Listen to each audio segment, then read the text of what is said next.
As with many of Bordeaux's impoverished residents, January was unquestionably the cruelest month for Marguerite Barthélemy. 64 and widowed, her resources were meagre at the best of times, and the beginning of 1795 was far from that. In the depths of a winter whose bitterness had prompted the establishment of a bureau de chauffage to oversee the city's supply of firewood, Barthélemy's resources were exhausted. Too sick to work and struggling to afford fuel and food, she spent most of the day in bed as the precarity of her position threatened to turn lethal. To avert this fate, she turned to the Club National, a radical political society in the city. Writing to the club on the 2nd of Pluviose year 3, she explained that she had already been referred to the municipality's welfare board by the representative on mission from the National Convention. However, her poor health, combined with the bureaucratic demands of the Byzantine local relief system, meant she struggled to see her case through to its conclusion. Now, almost 6 months later, the imperious necessity of her situation would, she worried, mean any aid the municipality might provide would arrive too late. It was in these dire circumstances that she threw herself upon the club's republican principles of gentleness and justice. She concluded her letter with a ringing challenge to the sociétaire's sense of humanity. You, who fortune has granted more than you need to survive, will you look with indifference upon one of your fellow beings, old and infirmed, set to die from hunger and cold? In formulating her appeal to the club, Marguerite Barthélemy was faced with the timeless challenge of poverty addressing affluence, how to convince her audience of her need and their obligation. Ill, out of work, and alone in the world, the former was all too easy to demonstrate, but it was far less immediately evident that the relief of her need was the province of the club. However, Barthélemy was far from alone in turning to Bordeaux's political societies for help in time of crisis. Several hundred such petitions survive, and both they and the patchy remaining records of the societies contain the ghosts of many others no longer extant. Petitions created models of poverty or need within which the intended beneficiaries could be situated as deserving recipients of the society's munificence, and in doing so, elaborated a range of social rights. Barthélemy's appeal stands out, though, for reducing the equation of social ties and obligations to their stark biological essence. I am like you, will you abandon me to my fate? But this was a conversation, though, that stretched beyond questions of bare subsistence. Petitioners sought redress for a wide variety of losses and assistance overcoming a broad range of hardships and forms of exclusion. Taken as a body, then, these petitions provide a window into how the inhabitants of Bordeaux thought and talked about different forms of social belonging outside the state's citizen paradigm, the entitlements and responsibilities they brought with them, and the forms of private need that could become collective problems. In this short presentation, I'd like to sketch the rough outlines of some of these discussions and investigate how petitioners represented themselves as both poor and deserving. First, though, some context on these documents.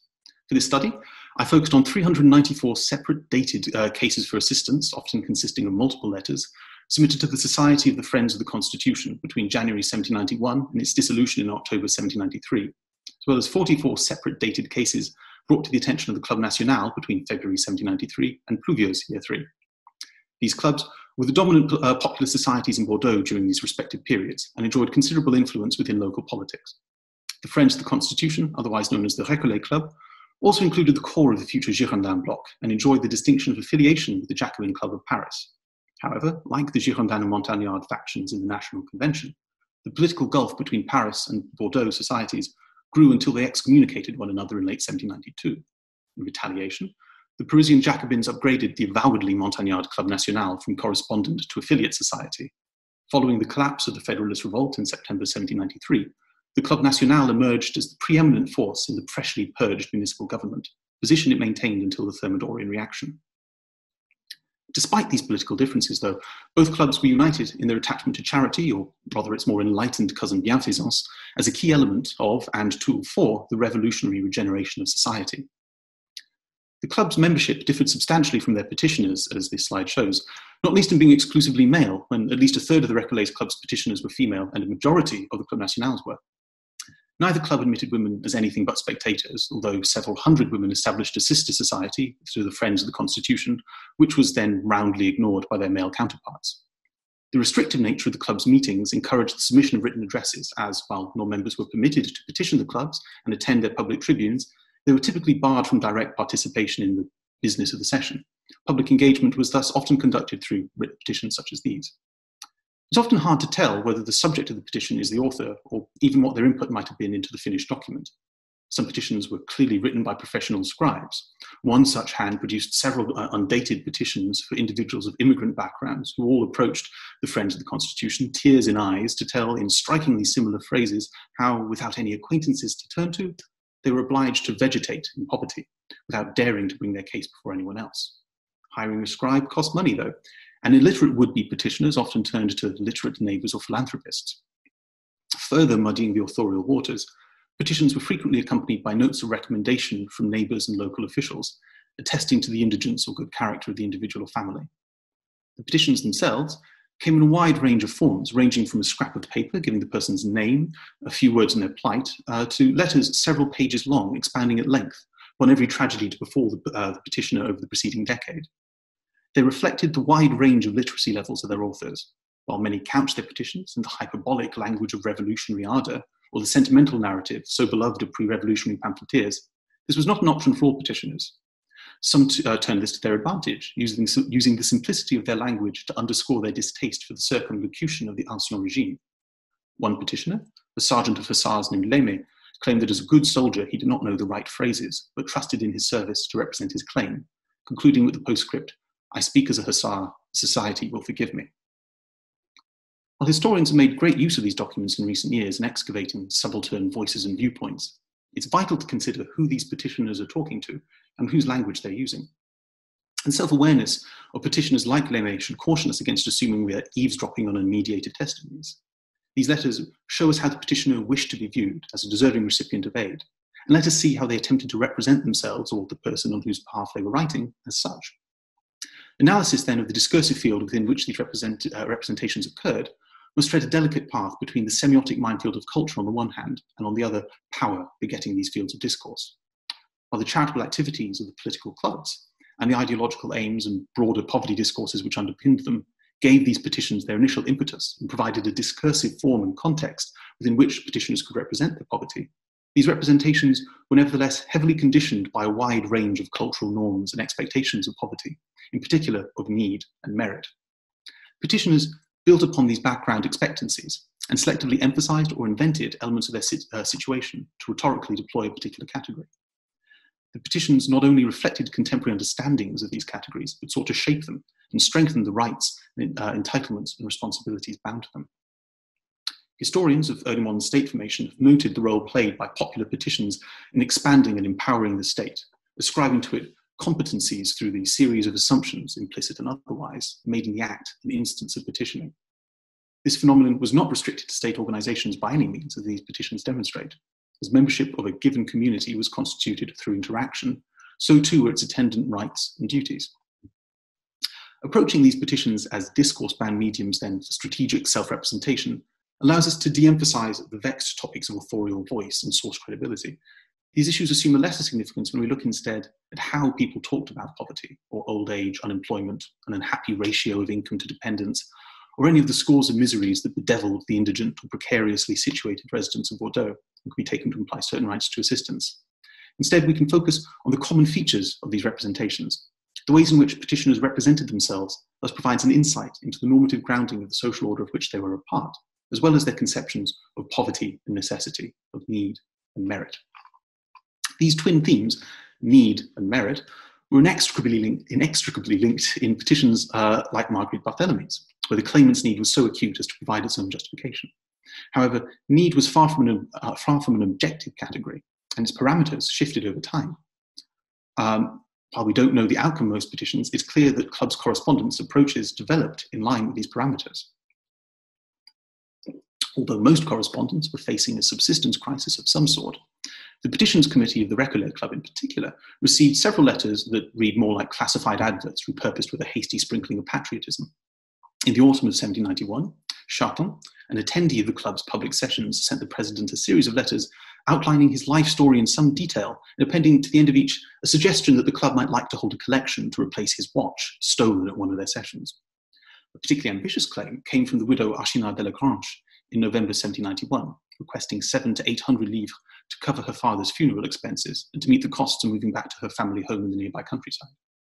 Such requests declined dramatically after 1791, as perceptions of the forms of need worthy of the society's attention changed.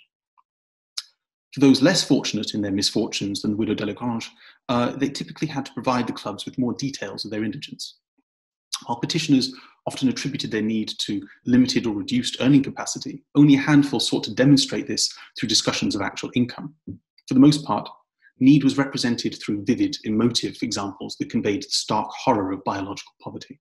A lack of bread was by far the most commonly cited detail, used to convey an individual or family's utter destitution. Another common theme was the list of belongings sold or cut in hock with bric-a-brac merchants, the most just and charitable treasurers of the needy, as one petitioner noted with bitter irony. Such lists served to both illustrate the depths of the petitioner's indigence and demonstrate that they had exhausted every other avenue before throwing themselves on the club's charity. Our petitioners were also often behind on rent. Few appear to have been homeless at the time of their petition. The spectre of imminent eviction, though, hung over many, like the widow Moreau, who, in her letter of 26th of February 1793, stated that she was about to be evicted from the wretched stall by the St. Eulalie gate, in which she lived with her 2 children, with nothing left now but a sleeping pallet and no idea where to rest it, should the Recollet Club be unable to find her some shelter. Yet neediness was not by any means synonymous with impoverishment, and was construed to incorporate some of the primary effects of poverty, including degradation and social isolation. The connection between impoverishment and a diminished capacity to participate in society was explicitly evoked by some petitioners. Gallet, a businessman whose rapacious creditors had left him with little but the shirt on his back, stressed that he was an honest but ashamed man, and asked the Recollet Club's help to put me in a position to be a good citizen by helping buy a small booth where he could work as a writer and from which his wife could sell lemonade and 1,000 other things. Constraints upon one's ability to act in society could impact one's ability to even solicit aid, as Gorichaud observed when he explained in his letter of 10th of June 1791 that he would not have taken the liberty of writing if my situation did not prevent me from presenting myself before you, reduced as I am to the most frightful distress. By presenting their need through striking instances of indigence or deprivation, petitioners were better able to illustrate the psychological and emotional burden of their situation, and did so to great effect. In doing this, they borrowed the moral polarities and hyperbole of melodrama used to great effect in the pamphlets and courtrooms of the late 18th century, seeking to dramatize what Sarah Mazza described as the cosmic moral sense of everyday gestures. This was a conscious rhetorical strategy on the part of petitioners like the widow Marc, who entreated the Recollet Club to enter into her pain. Your heart is doubtless moved by it, and you believe your breast is pierced many times over. You were made citizens to feel and to appreciate the bitterness of the situation. Be good enough to sweeten it. The merit of the case was a far more subjective affair, and consequently produced far more varied attempts at representation. The Friends of the Constitution of Montauban enumerated several of the chief factors considered in assessing a claimant's worthiness in their letter of recommendation for the widow Cossack in February 1792. Travelling to take possession of an inheritance in Haiti, the Montauban Club explained that alongside her efforts to feed her 4 children, a prolonged misfortune, a good conduct, and plenty of patriotism convinced them to recommend the unfortunate widow who was deserving of a better fate. Those petitioners not fortunate enough to have a Jacobin society vouch for their qualities needed to employ other rhetorical strategies to demonstrate them. Revolutionary ardour was most readily conveyed through personal sacrifice, preferably in connection with an event in the rapidly coalescing pantheon of revolutionary activism. No fewer than 3 petitioners to the Recollet Club claimed to have been involved in the capture of the Bastille. Failing such dramatic proof of revolutionary commitment, petitioners often emphasized that financial or professional losses occasioned by the revolution had not lessened their enthusiasm for its principles. As Pierre Descreteaux, a former master parchment maker, sanguinely noted, individual interest must always be subordinated to the general happiness. While service in the army or National Guard was one of the most straightforward and, with advent of mass conscription, common demonstrations of patriotic attachment, it posed challenges for dependents forced to petition for assistance during the absence of their soldier, son, husband, or father. Madame de Vime, however, gave a full-throated endorsement of her patriotic poverty, saying, "If I have to suffer some privations in the absence of my husband, I must constantly bless them, as his absence is to ensure the liberty of my fatherland." Even more nebulous, though, was the good conduct for which Cossack was praised. Demonstration of this was most commonly left to attestations from neighbours and local worthies, in whose estimation this virtue was largely constituted. Ranging from lengthy letters to a cursory signature approving the details provided by the petitioner, such attestations were a common feature of petitions to the Recollet Club in 1791 and 1792. The remarkable drop that we can see in this graph in 1793 is mostly due to the near complete disappearance of attestations provided by clergymen. Besides the parish curé or the local bishop, petitioners would most frequently receive support from neighbours and landlords, as well as local officials, including justices of the peace, municipal officers, and schoolmasters.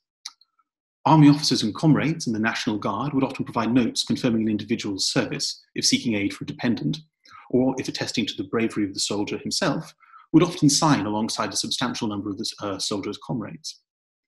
The smaller sample of petitions to the Club National make such quantitative observations more uncertain, but they do bear witness to a dramatic shift in the social construction of good conduct, with almost all identifiable signatures coming from neighbours or local sectional officials, and the number of signatories to a single attestation increasing dramatically. Demonstrations of probity on the part of the petitioner themselves focused on a willingness to work and a desire to be useful. Annette Lamoureur's husband gave a particularly determined example of this when, 3 weeks after breaking his leg, he dragged himself outside with his sticks to find some work and brought 15 sous home to me after not eating anything all day. If the nature of the difficulty facing a petitioner played a significant role in determining the form of their appeal, more influential still were the social class and, above all, sex of the petitioner.